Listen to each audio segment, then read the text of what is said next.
Buongiorno da Sicilia 24, i titoli. Bimba morta per difterite, genitori Novax indagati per omicidio colposo, ascoltati medici e pediatra. L'ASP di Palermo sta ricostruendo la catena dei contatti, mentre nei centri vaccinali esplode la richiesta di protezione. Arrivi e partenze, lunghe file ai caselli autostradali anche in questo weekend di agosto, con automobilisti che fanno i conti con il caro carburante, code agli imbarcateri. Niscemi, si è aperta una nuova crepa lunga oltre 60 metri a pochi passi dalla frana che lo scorso inverno ha devastato il versante a sud del centro abitato. Le indagini sul clamoroso furto dei dipinti di Antonello dal Museo di Messina. Gli investigatori non escludono che le opere possano aver trovato una via di fuga nei paesi dell'Est Europa. Selinunte, il porto è pieno di posidoni e scatta la protesta dei pescatori di Marinella che non mettono a disposizione le loro barche. Niente processione a mare della Madonna e Sagra della Sarda. A Torre Salsa, tra Siculiana e Montallegro, tartaruga caretta caretta dopo le cure torna libera in mare. Calcio, vigilia di grande entusiasmo per il Palermo che domani al Barbera taglierà il nastro al suo campionato nella gara d'esordio contro la Juve Stabia. Il Catania domani al Massimino affronterà l'Inder Under 23. Dal mercato arriva il colpo più importante, l'attaccante Massimo Coda.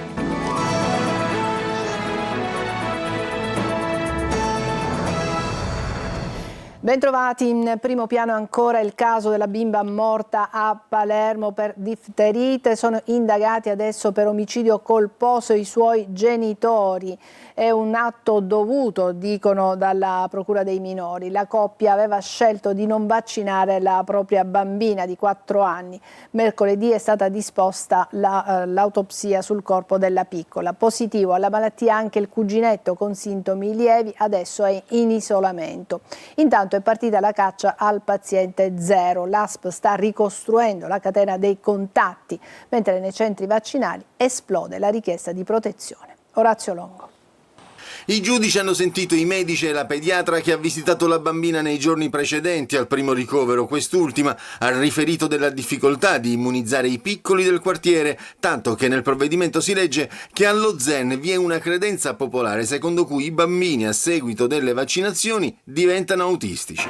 La Procura per i minorenni di Palermo ha così aperto un fascicolo per valutare la responsabilità dei genitori della bambina di 4 anni e mezzo morta giovedì scorso per difterite. L'ipotesi è che proprio la mancata vaccinazione, che da anni è obbligatoria, ne avrebbe determinato la morte. Da qui la contestazione di omicidio colposo per omissione. Gli inquirenti hanno anche disposto una verifica urgentissima sulle scuole materne ed elementari della zona nord di Palermo per accertare se a scuola sono presenti ragazzini non vaccinati. Intanto anche il cugino della bimba morta ricoverato all'ospedale dei bambini è risultato positivo alla difterite. Sta migliorando, dice il direttore sanitario dell'azienda ospedaliera Arnas Civico. Lo teniamo in osservazione e in isolamento ed è caccia al possibile paziente zero per capire da dove possa essere partito il contagio che ha portato alla morte della bambina. L'ASP ha avviato un'indagine epidemiologica per ricostruire passo dopo passo la rete dei contatti della piccola. Sono già stati effettuati tamponi su gran parte del nucleo familiare, mentre nei centri vaccinali è scattata la corsa alla prevenzione. A Pallavicino, nel territorio di riferimento del quartiere San Filippo Neri e dello Zen, l'afflusso è stato tale da rendere necessario il potenziamento della presenza dei medici. In via Giorgio Arcoleo invece le scorte del vaccino esavalente si sono rapidamente ridotte, tanto da rendere necessario il ricorso alle riserve. Per chi è stato eventualmente esposto sono previste diverse misure: controllo dello stato vaccinale, tamponi e, se necessario, chemioprofilassi con antibiotici. Ma sul rischio di un'epidemia gli esperti invitano alla cautela. Antonio Cascio, direttore dell'unità di malattie infettive del Policlinico di Palermo, parla di un mero focolaio epidemico e sottolinea il rischio di una diffusione minimo al momento. Sono giorni di grande traffico sulle strade siciliane, lunghe code si registrano già da ieri a Messina in direzione degli imbarchi, con il serpentone di veicoli che da Viale Libertà si è esteso ben oltre l'incrocio con il Viale Boccetta. La Polizia Municipale ha messo in campo una decina di pattuglie, quindi sta rafforzando i controlli e sono state potenziate anche le corse dei traghetti. Sentiamo Ilaria Mangano. È partito ieri il primo weekend del controesodo e Messina torna a essere uno dei punti più delicati per chi lascia la Sicilia. Le immagini sono di ieri e mostrano le lunghe code degli automobilisti diretti agli imbarcaderi della rada San Francesco. Il serpentone, partito da Viale della Libertà, si è spinto oltre Viale Boccetta, arrivando sino a Piazza Unione Europea davanti a Palazzo Zanca. Una situazione complessa soprattutto per chi era diretto ai traghetti, ma che non ha paralizzato la circolazione in città. Una decina di pattuglie della Polizia Municipale, coordinate dal comandante Giovanni Giardina, sono state impiegate nei punti più delicati della viabilità, proprio per garantire il regolare scorrimento del traffico e impedire che le code agli imbarchi si ripercuotessero sul resto della città. Incrementate anche le corse dei traghetti, sia tra i mestieri che negli altri approdi cittadini. Ieri il dispositivo della Polizia Municipale è rimasto operativo sino alle 20. Agli imbarchi della Caronte la situazione però resta complessa. E tra gli automobilisti in coda non manca qualche battuta per stemperare l'attesa. Un turista romano in partenza scherza sul ponte sullo Stretto. Tanto Salvini lo farà, ha detto. Una battuta che, tra le code del controesodo, riporta inevitabilmente al centro uno dei temi più discussi quando si parla dello Stretto.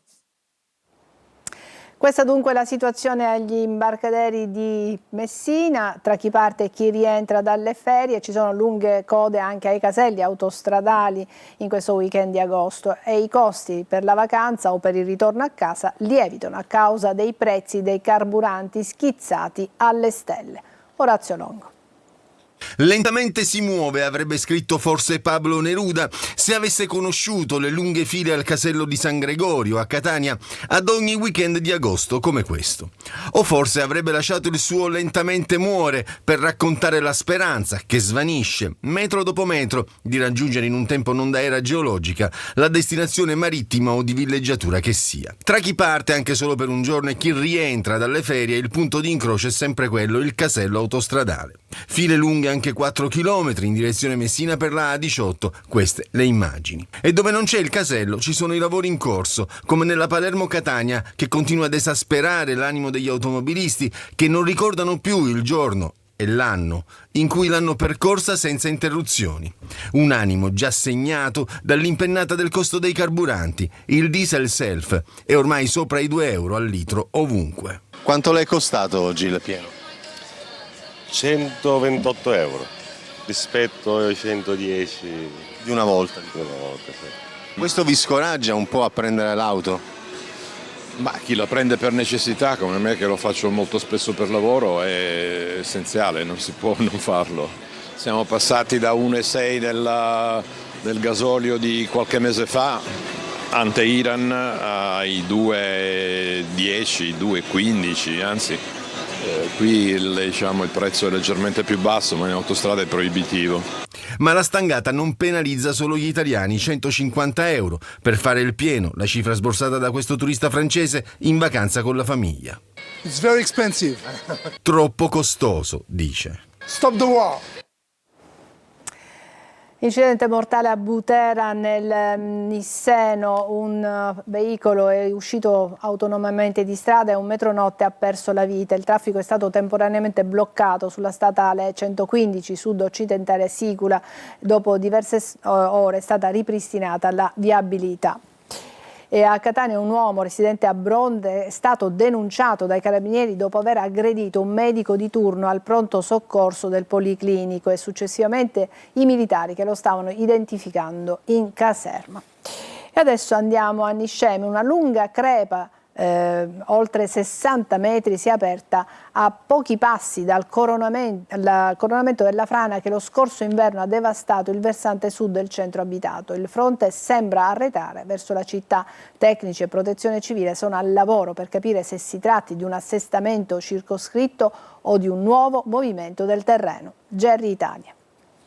A Niscemi la terra torna a muoversi, una fessurazione lunga più di 60 metri è comparsa tra il 17 e il 18 agosto alle spalle del plesso San Giuseppe all'interno della zona rossa istituita dopo la grande frana dello scorso inverno. La spaccatura si trova a circa 10 metri dal coronamento del fronte e corre in direzione del centro abitato. Il sindaco, Massimiliano Conti, parla di un possibile arretramento del fronte, ma per capire cosa stia realmente accadendo serviranno gli accertamenti dei tecnici già impegnati nei sopralluoghi. L'area è interdetta e non risultano al momento nuove evacuazioni. Il fenomeno viene monitorato insieme alla protezione civile regionale e nazionale. A preoccupare è soprattutto la posizione della nuova lesione, proprio alle spalle di uno dei plessi scolastici rimasti chiusi dopo la frana di gennaio. Il precedente è ancora vivo. Il 25 gennaio scorso il versante meridionale di Niscemi cedette per chilometri, provocando crolli, danni a strade e infrastrutture e l'evacuazione di circa 1500 persone. Il terreno lungo il fronte arrivò ad abbassarsi di decine di metri. Ora quella ferita torna a dare segnali. I tecnici dovranno stabilire profondità e natura della fessurazione e soprattutto se sia collegata al movimento principale. Il sindaco intanto invita alla prudenza, ma ammette: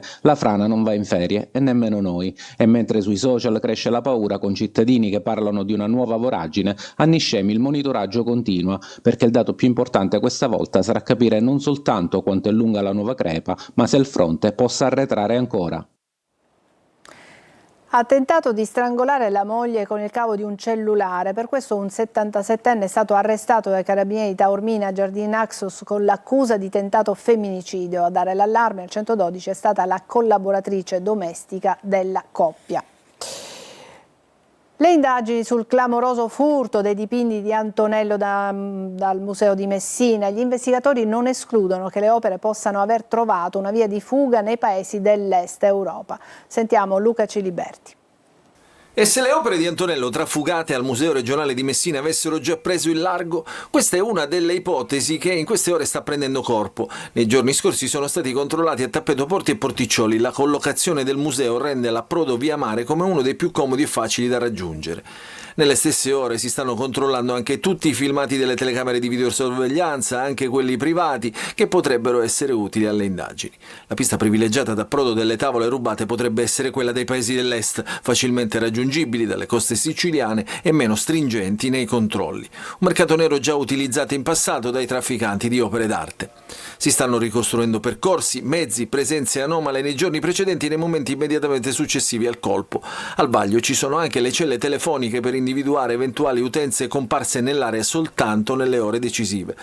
È chiaro che se le opere dovessero aver già raggiunto i paesi all'estero, l'individuazione e il recupero diventerebbe sempre più complicato. Le indagini proseguono anche per capire la dinamica del furto, il perché i ladri abbiano abbandonato sul marciapiede 2 delle 6 tavole rubate e soprattutto se il furto sia stato agevolato da qualche complice all'interno del museo. La procura di Messina non sta tralasciando alcun dettaglio. Singolare protesta dei pescatori di Marinella di Selinunte, niente processione a mare della Madonna e sagra delle sarde. La Posidonia blocca le imbarcazioni e i pescatori incrociano le braccia rifiutando di mettere a disposizione le loro imbarcazioni. Laura Spanò. Niente processione a mare della Madonna a Marinella di Selinunte a Castelvetrano, che come tradizione avviene la terza domenica di agosto. Il porto intasato di Posidonia da mesi ha costretto infatti marinai esasperati per le continue promesse mancate a trasferire a Portopalo di Menfi le proprie imbarcazioni e ora, in segno di protesta, hanno deciso di non collaborare per la processione a mare del simulacro del Sacro Cuore di Maria, e stessa scelta è stata fatta dall'associazione Pammilo, che non organizzerà la rituale sagra delle sarde.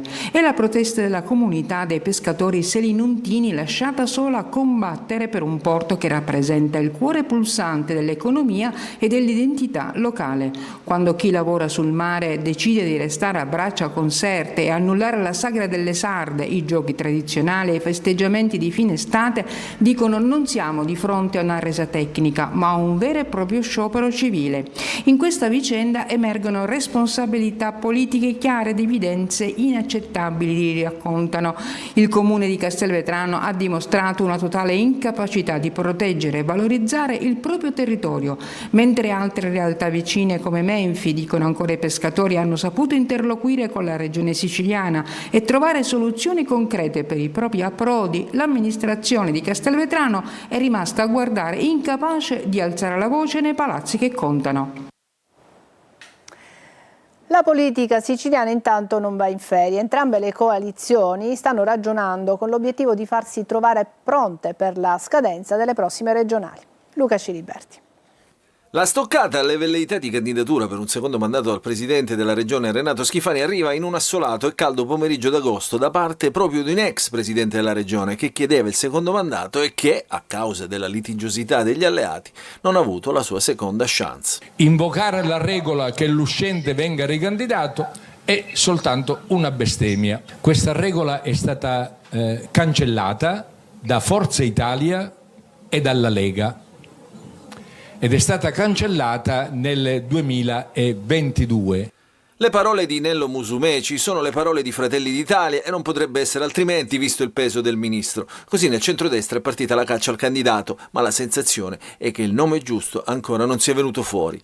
Discorso a parte invece per il campo largo. La Vardera e Cateno De Luca stringono all'angolo i partiti di centrosinistra. Secondo un recente sondaggio commissionato dalla ex Iena, Controcorrente oggi in Sicilia sarebbe la prima forza politica al 19,8%, superando persino Fratelli d'Italia, il partito della Premier Meloni. Numeri da prendere con le pinze, ma la notorietà di La Vardera cresce ogni giorno. E poi c'è il sindaco di Taormina, già sindaco di Messina, che vuole diventare il sindaco di Sicilia. Cateno De Luca infatti non fa mistero di voler andare avanti, pronto a confrontarsi sui programmi e, se è il caso, anche partecipando alle primarie di coalizione, rifuggendo però da logiche di caminetti autoreferenziali. Perché, va ribadendo, da Campo Largo a Camposanto è un attimo. Politica d'agosto, certamente, ma con l'ipotesi ancora lontana di elezioni regionali ad aprile 2027, meglio farsi trovare preparati. E adesso una breve pausa, tra poco.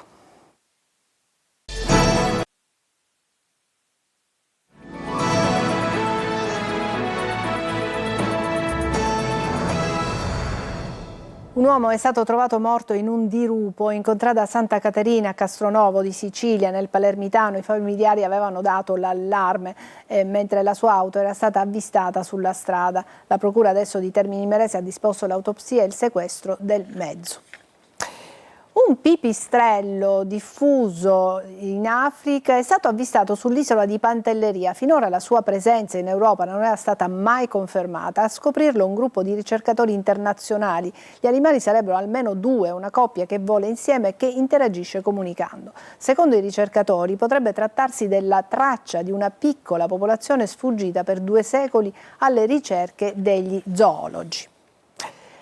Torna in libera in mare una tartaruga caretta caretta dopo le cure a Torre Salsa, tra Siculiana e Monte Allegro. La liberazione davanti agli occhi emozionati di decine di persone. Sentiamo Davide Sardo.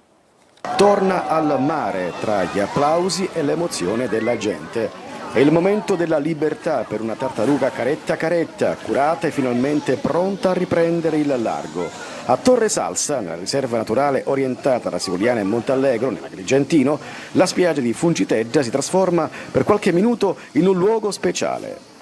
Decine di persone assistono alla liberazione. La tartaruga viene accompagnata sulla battigia e, dopo qualche istante, raggiunge il mare. Tutto questo lo facciamo nell'ambito del progetto Tartarughe che negli ultimi anni ha messo in moto un LIFE, che è il LIFE ADAPT, che lavora tendenzialmente su 2 specie particolarmente protette, che sono la caretta caretta e la foca monaca.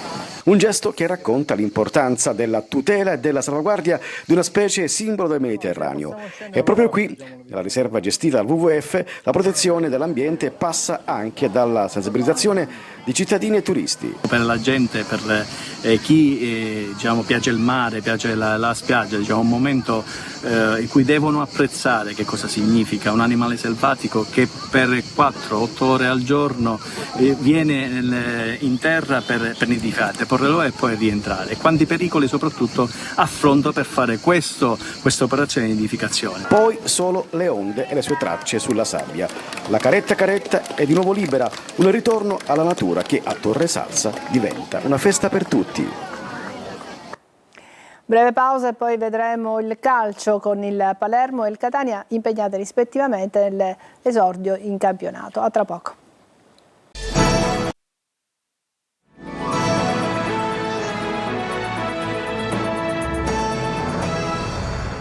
Eccoci al calcio, vigilia di campionato per il Palermo che al Barbera domani affronterà la Juve Stabia. Sul mercato Perin è virtualmente rosanero, si avvicina anche Spendi. Marco Gullà. È una vigilia di grande entusiasmo per il Palermo che domani al Barbera taglierà il nastro al suo campionato nella gara d'esordio contro la Juve Stabia. Il mercato accende il cuore dei tifosi. Il DS Ostia, dopo l'infortunio di Joronen, ha già chiuso per Mattia Perin dalla Juventus. Ieri la netta accelerata, accordo trovato sia con il portiere, che per 3 stagioni percepirà 2 milioni di euro all'anno, e poi anche con il club bianconero, che ha abbassato le pretese accontentando Perin, che aveva chiesto più spazio. Ma non solo, perché dal Cesena arriverà l'attaccante Spendi, mentre ai romagnoli dovrebbe andare Brunori. Per domani Inzaghi dovrebbe confermare gran parte della formazione che ha vinto e convinto contro il Lecce. L'allenatore però dovrà fare a meno di alcuni elementi importanti. Joronen, come detto, è infortunato, al suo posto ci sarà Fortin, mentre Pierozzi e Palumbo devono scontare la squalifica risalente alla semifinale playoff persa contro il Catanzaro. In avanti, alle spalle di Poyampalo, ci sarà spazio per Vavassori, Hernani e Jonsen. In mediana la certezza è Ranocchia, mentre accanto a lui sarà un ballottaggio continuo per tutto l'anno. Contro la Juve Stabia dovrebbe giocare dall'inizio ancora Segre, con Estevez in panchina. In difesa, a destra nella linea a 4, spazio a Cassandro che sostituisce lo squalificato Pierozzi. Bani dovrebbe recuperare in tempo per giocare dal primo minuto. Al suo fianco potrebbe esserci Ceccaroni, Augello confermato sulla sinistra. Domani oltre 30.000 spettatori, fischio d'inizio alle 21. Il Catania pronto all'esordio, domani al Massimino arriverà l'Inter Under 23. Intanto dal mercato arriva il colpo massimo, cioè coda, e si lavora per rinforzare il centrocampo. Domani alle 18 la parola passa al campo. Marco Carli. Il Catania scalda i motori in vista dell'esordio in campionato, ma continua a muoversi anche sul mercato. E il colpo più importante è quello di Massimo Coda. L'attaccante, classe 1988, è un innesto di grande esperienza e peso offensivo per la squadra di Emilio Longo. Coda è atteso in città nelle prossime ore e sarà in tribuna per la partita di domani contro l'Inter Under 23. La società intanto continua a lavorare anche per rinforzare il centrocampo. Restano caldi i nomi di Emanuele Torrasi e Fabrizio Calligara, con l'obiettivo di consegnare a Longo una rosa competitiva. Adesso però torna protagonista il campo. Domani alle 18 al Massimino il Catania inaugura il proprio campionato contro l'Inter Under 23, un esordio subito importante davanti al proprio pubblico. Longo, che nel pomeriggio parlerà in conferenza stampa, sembra orientato a puntare sugli uomini più rodati. In porta Rinaldi, in difesa Pagliai, Erardi, Perrotte e Donnarumma con Masciangelo in alternativa, a centrocampo Corbari, Quaini e Jimenez, davanti Cicerelli, Liguori e Leonardi. Il mercato porta coda, il campo chiama il Catania. Domani al Massimino si comincia con Telecolor, che racconterà la partita con diretta stadio, 3 ore live con commenti da studio, collegamenti con il Massimino e al termine le interviste in anteprima con i protagonisti. La Meta Catania riparte, al via gli allenamenti con il nuovo colpo Fitz, mentre è stato ufficializzato il calendario della Serie A, esordio il 19 settembre a Treviso. Sentiamo. È cominciata la nuova stagione della Meta Catania. I rossazzurri sono tornati in campo per la preparazione, con fra gli altri un volto nuovo di assoluto prestigio. Rafael Nogueira da Silva, per tutti Fitz, pivot brasiliano arrivato dal Barcellona e fra i colpi più importanti del mercato del futsal italiano. Ho scelto Meta Catania perché 2 o 3 anni fa già sto guardando e mirando la squadra, il club, la città, tengo già un deseo di conoscere. Rinforzo di grande livello per una squadra reduce da una stagione comunque straordinaria con la conquista della Coppa Italia e della Coppa della Divisione, e con lo scudetto sulle maglie per gli scorsi 2 anni andato invece alla L84 Torino. Ora si riparte con ambizioni rinnovate. È stato ufficializzato anche il calendario. Esordio in Serie A il 19 settembre in trasferta contro il Came Treviso. La prima gara casalinga invece è fissata per il 22 di settembre al Pala Catania, dove i rossazzurri affronteranno l'Active Network. Ci fermiamo qui, è tutto per questa edizione di Sicilia 24, grazie per averci seguito, buon pomeriggio.